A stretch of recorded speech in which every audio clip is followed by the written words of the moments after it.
Good morning সকলকে। এখন বাজে 9:30 আর অনেকক্ষণ ঘুম থেকে আজকে অনেক সকালে উঠেছি সত্যি কথা।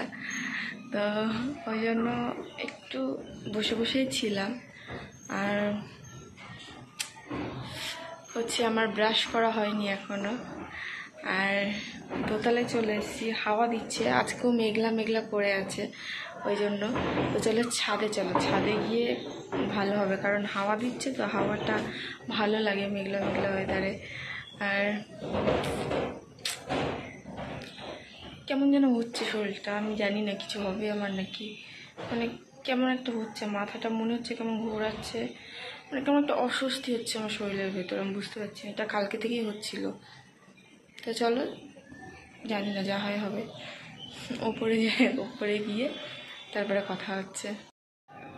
তো আমি উপর থেকে নিচে নেমে এসেছি, কমে গেছে এখন ব্লিডিংটা, বাট কেমন মাথা ঘুরছে। নিচে বলতে নিচে নামিনি, আমি দোতলায় ছিলাম, ছাদে।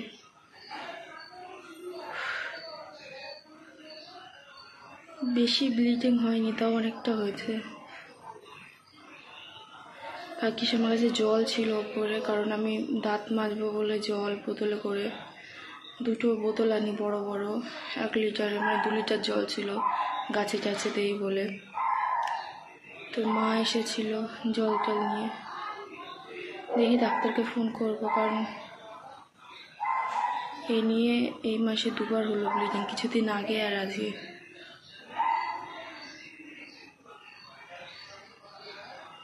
কিছু বলার নেই, আমার অনেক কষ্ট হচ্ছে। কষ্ট বলতে এমনি কিছু হয় না, মাথাটাই ঘোরে আর কি। তো কেন ব্লিডিং হয় আমি নিজেও জানি না। আমার নাক দিয়ে, আগে মুখ দিয়েও হতো, মুখ দিয়ে খুব কম হয়, মানে ওইভাবে অতটা মানে, কিন্তু ভালোই ব্লিডিং হয় মুখ দিয়ে। ডাক্তারকে জিজ্ঞাসা করলে, আমি যেহেতু হিন্দি বলতে পারি না, তো ওনার সাথে ভালো করে কমিউনিকেট করতে পারি না, উনি বাংলা বোঝে, তো জিজ্ঞাসা করলে হাসে, কিছু বলতে চায় না। বা ওনার যে অ্যাসিস্ট্যান্ট থাকে তিনিও কিছু বলে না, খালি একটা কথা বলে, সুস্থ থাকবে, টেনশন করবে না, ভালো এতে থাকবে, দেখবে ঠিক হয়ে যাবে। তো আর আমি ফার্স্ট দিন যেদিন যাই, আমার গার্জেনের সাথে কি কথা বলেছিল আমি জানি না।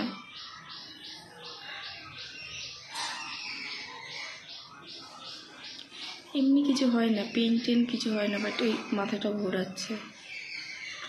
যখনই ব্লাডটা যায় তারপরেই মাথাটা ঘোরায়, আর কিছু হয় না নর্মালি।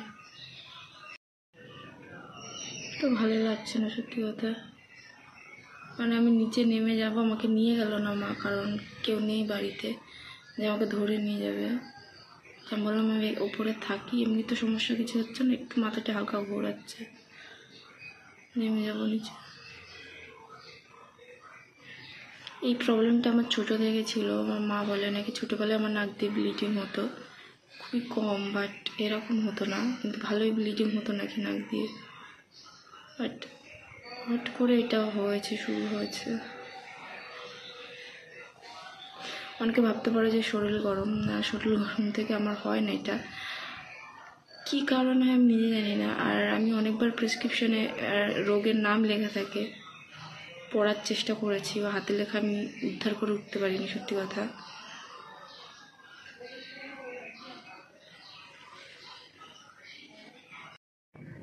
তো ভালো লাগছে না সত্যি কথা।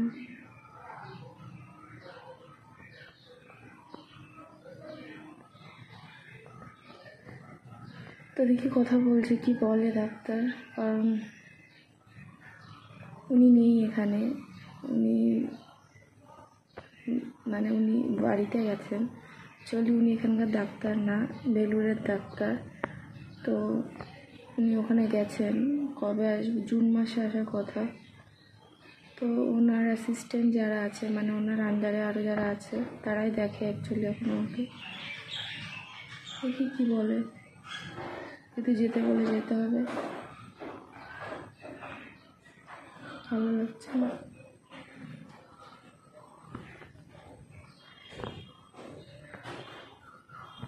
সকালবেলা বলছিলাম আমার নাক দিয়ে ব্লিডিং হচ্ছিল, কমে গেছিলো, তারপর ফোন করা হয়েছিল, যেতে বলেছিল। 11টার সময় আমরা বেরিয়ে গেছিলাম, যেতে যেতে 1টা বাজেনি, ওই মোটামুটি 1:45 এরকম লেগেছিল। তো বেশিক্ষণ হয়নি বাড়ি এসেছি। তো ওখানে গিয়ে সাথে সাথে আমাকে কিছু ব্লাড টেস্ট করলো। আর বললাম আমার অনেক মানে কষ্ট বলতে কষ্ট হয় না আমার, মানে ওই মাথাটা ঘোরে আর হয় না কোনো জায়গাতে একটা ব্লাড গেলে কেমন লাগে, ওরকমই, নর্মালি এমনি কিছু হয় না। তো রিপোর্টগুলো দেখলো, বললো তো ভালো, আর বলছিল যে বায়োপসি করবে। আমি তো বললে এখানে তো করতে গেলে এখন হবে না, সেই সকালের দিকে আসতে হবে। তো সকালে অনেক দূর আমাদের এখান থেকে যেতে, সত্যি কথা। তো আমি জিজ্ঞাসা করলাম যে বাইরের থেকে করালে হবে? বললো সমস্যা নেই, তবে ভালো জায়গা থেকে করাতে যাতে রিপোর্টটা ভালো আসে। তো দিয়েছে লিখে, আর করাতে হবে এখান থেকে। আমি যেখান থেকে হচ্ছে ব্লাড টেস্ট ইউএসজি করাই ওখান থেকে করাতে হবে, ওখানে করে। তো আর যেটা আমাকে বললো যে একটু মাইন্ডটাকে মানে মনটাকে ফ্রেশ রাখবে, আর বললো একটু খোলা বাতাসে থাকবে, মানে বদ্ধ হয়ে কোনো জায়গায় থাকবে না, তাহলে সমস্যাটা আরও বেশি হবে। তো আমি এমনি নর্মালি বার হই না বাড়ি থেকে এখন, ওই যা হওয়ার একটু ছাদেই আসি, নাহলে। তো আমাকে বললো একটু মানে প্রকৃতির যে হাওয়াটা হয় ওটা গায়ে লাগাবে, দেখবে অনেকটা সুস্থ থাকবে। আর বললো আরও অনেক কিছু মেডিসিন দিয়েছে। তো আর আমাদের এখান থেকে অনেক দূর, সত্যি কথা, মানে আমাদের এখান থেকে কলকাতায় মেডিকেল যতটা না দূর, তার থেকেও দূর। তো ওইটা একটা সমস্যা, নাহলে আর কিছু না। বাট তো আমার ভালো লাগছে না, সত্যি কথা বলতে, কেমন একটা হচ্ছে জানো। তো ভাবলাম এসে একটু ঘুমাবো, মানে আমার কেমন মাথা টাথা ঘুরছিল, ঘুম এলো না, ভালো লাগছে না। তা মা বললো যে ছাদে গিয়ে বস একটু, আর মাঝে মাঝে উঠি আমি এমনিও ছাদে। তো আরও যখন ডাক্তার বলেছে তো বললো যা গিয়ে হাওয়া হচ্ছে উপরে বস। তো এই বসে আছি, ভালো লাগছে না, মানে আমার আর ভালো লাগছে না। এত ওষুধ খাচ্ছি, আমার মনে হচ্ছে কবে মুক্তি পাবো এগুলো থেকে, আমার সিরিয়াসলি ভালো লাগছে না।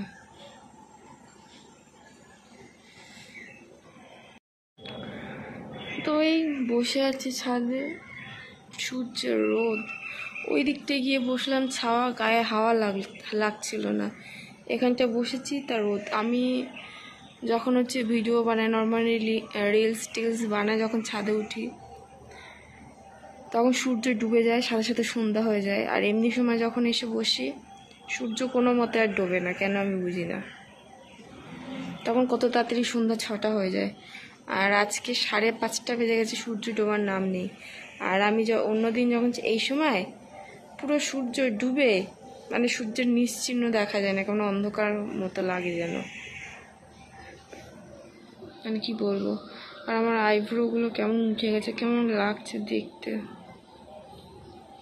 আমি ভাবছি এবারে হচ্ছে ভালো করে তুলবো আইব্রোগুলো, মানে একটু মোটা করে তুলবো। অনেকবার হচ্ছে সরু করে তুলেছি, তো পুরোপুরি উঠুক তারপর। তো মুখটা আরও কেমন লাগছে, আর আজকে আরও বেশি কেমন কালো কালো লাগছে মুখটা। আর অনেকের ধারণা আছে একটা, যে মুখের লোম তুললে আরও বেশি লোম বেড়ে যায়। এটা না, আমার মুখে কিন্তু প্রচুর লোম ছিল আগে, কল্পনার বাইরে। এখন আমার মুখে অতটাও লোম নেই আগের মতো। বিশেষ করে এই জায়গাটায় ছেলেদের মতো মানে গোফ হলে যেরকম প্রথম প্রথম ছেলেদের যেমন লাগে, ঠিক ওরকম লাগতো আমার এই জায়গাটা।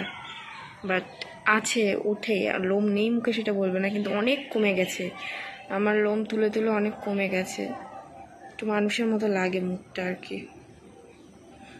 তো আমার এই আইব্রোটা আমার আইব্রো খুবই বাজে, এত পরিমাণ মোটা, মানে কেমন লাগে দেখতে। পুরো যদি আমার ওঠে আর আমি যদি দেখাই মুখটা, আমার নিজের কাছেই কেমন লাগে। আর আমার আইব্রো আমি নিজে তুলতেই ভালোবাসি, আমার পার্লারে ভালো লাগে না, কারণ ওদেরকে বললে না আরেক করে দেয়, না হয় একটা সরু একটা মোটা করে দেবে, নয় সরু বললে একদম সরু করে দেবে, মোটা রাখতে বললে একদম মোটা করে দেবে, এরকম করে। তো মনের মতো আমি জীবনে মানে যতবার পার্লারে গিয়ে তুলেছি মনের মতো তোলে না।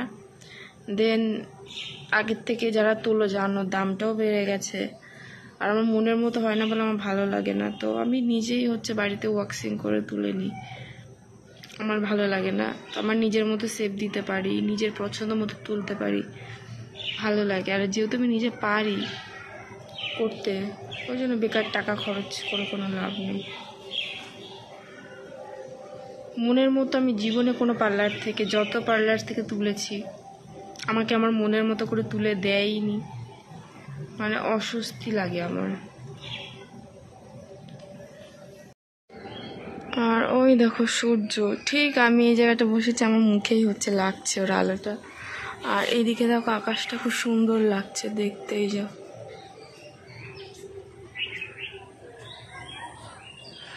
এই মেঘ দেখতে আমার প্রচুর ভালো লাগে, সত্যি কথা ভীষণ ভালো লাগে আমার মেঘ দেখতে। আরও যখন মেঘলা হয়ে আসে আকাশটা, মানে বৃষ্টি নামার আগ মুহূর্ত যেটা হয় না, ওটা আরও বেশি ভালো লাগে আমার দেখতে, সত্যি কথা এত ভালো লাগে বলে বোঝানোর মতো না। আর ওইখানে ওই দেখো আমার হাত, আমি জানি না দেখা যাচ্ছে কিনা, ওই একটা নারকেল গাছ, ওখানে সাপের খোলস ঝুলছে। হায় হায়, দাঁড়া জুম করি, ওই যে সাদা মতো ঝুলছে সাপের খোলস। ই বাবা, সাপ আজকাল গাছে ওঠে। এই যে হচ্ছে নতুন বাড়ি, আমি সেদিন হচ্ছে এই জায়গাটায় দাঁড়িয়ে ভিডিও করছিলাম, আর ওখানে হচ্ছে ওনারা দুজন স্বামী স্ত্রী ছিল। আমাকে বলছিল, আমি জানি না উনি আমার ভিডিও দেখে ওনারা, তো আমাকে বলছিল যে খুব সুন্দর হয় ভিডিওগুলো, খুব ভালো লাগে, এরকম বানাতে থাকো, এরকম বলছিল আর কি। ওখান থেকে ওইখানটায় দাঁড়িয়েছিল ওনারা, আর আমার খুব অবাক লাগলো শুনে আমার ভিডিও দেখে। আর আমি নর্মালি এমনি মানুষের সামনে সেরকম বানাই না ভিডিও, আমার কেমন একটা লাগে, কারণ ভিডিও বানাই বলে এমন না যে যখন তখন যেখানে সেখানে বানাতে হবে, সব কিছুর একটা লিমিট থাকে, এটা আমার মাথায় থাকে অবশ্য।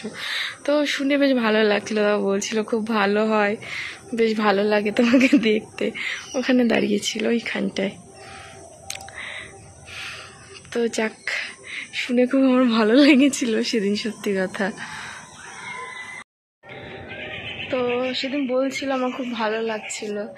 আর একজন আমাকে বলেছে যে, মানে কি বলবো তাকে, যে মানুষ টাকা উপার্জনের জন্য কি না করে। ফার্স্ট অফ অল হচ্ছে আমি ভাই কোনো টাকা পাইনি, ইউটিউব আমাকে কোনো টাকা দেয় না।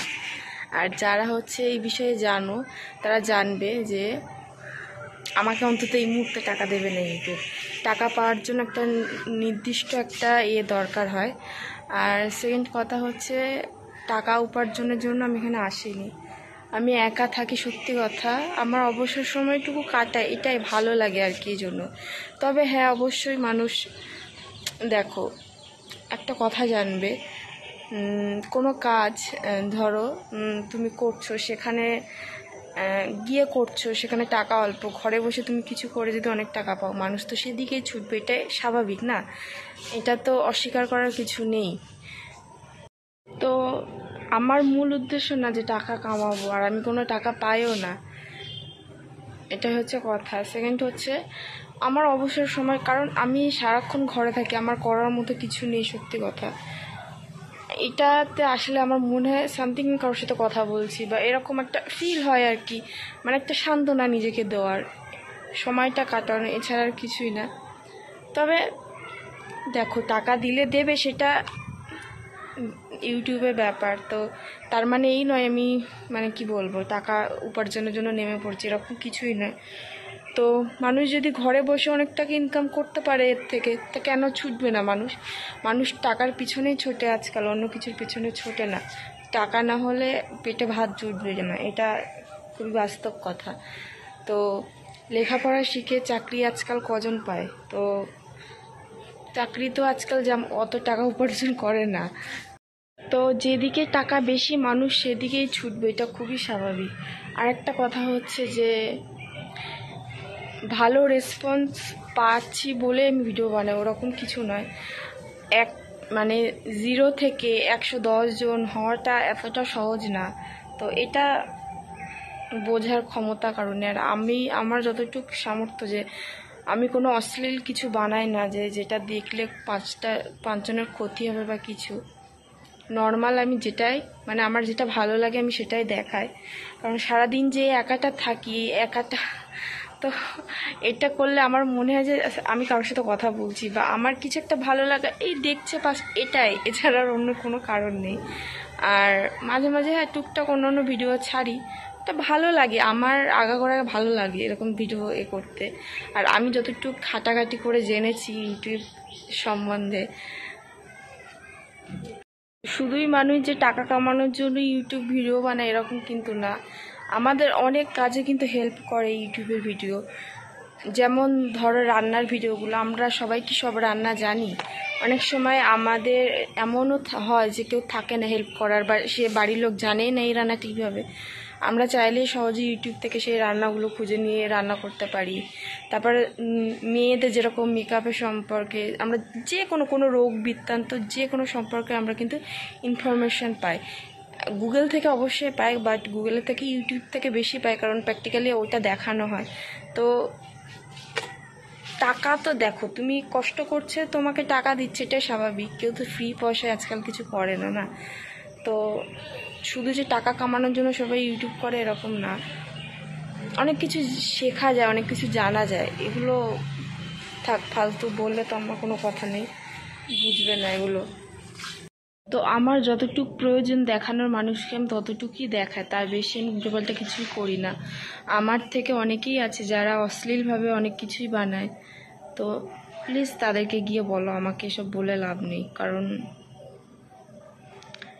তুমি বললো মানে যে কথাটি বলেছো তার কথায় আমি এটা বন্ধ করব না, তার কথায় চালু করি না। আমি নিজের মর্জিতে করেছি, নিজের মর্জিতেই করব। আর আমার যথেষ্ট বুদ্ধি আছে কি করতে হবে কি করতে হবে না, তো আমাকে বলে লাভ নেই। আর আমি উল্টোপাল্টা কিছু করিও না। মানে মানুষ কত প্রকার হয়, এরা জীবনে মানুষের ভালো দেখতে পারে না। মানে একটা কতটুকু জ্ঞান, মানে কি বলবো, এদের জ্ঞান পর্যন্তও নেই, থাকলে এরকম বলে। যারা জানে ভিডিও দেখে তারা জানবে যে টাকা কামাতে গেলে কি কি দরকার পড়ে ইউটিউবে। তো চলো বাদ দাও, আজকের ভিডিওটা এই পর্যন্ত। ভালো লাগলে লাইক করো, আর নতুন হলে আমার চ্যানেলটাকে সাবস্ক্রাইব করো। দেখা হবে নেক্সট কোনো ব্লগে বা ভিডিওতে। ততদিন টাটা, বাই বাই। আমার জন্য দোয়া করো, আমি যেন সুস্থ হয়ে যায়। এটা তো চলো টাটা, আল্লাহ হাফিজ।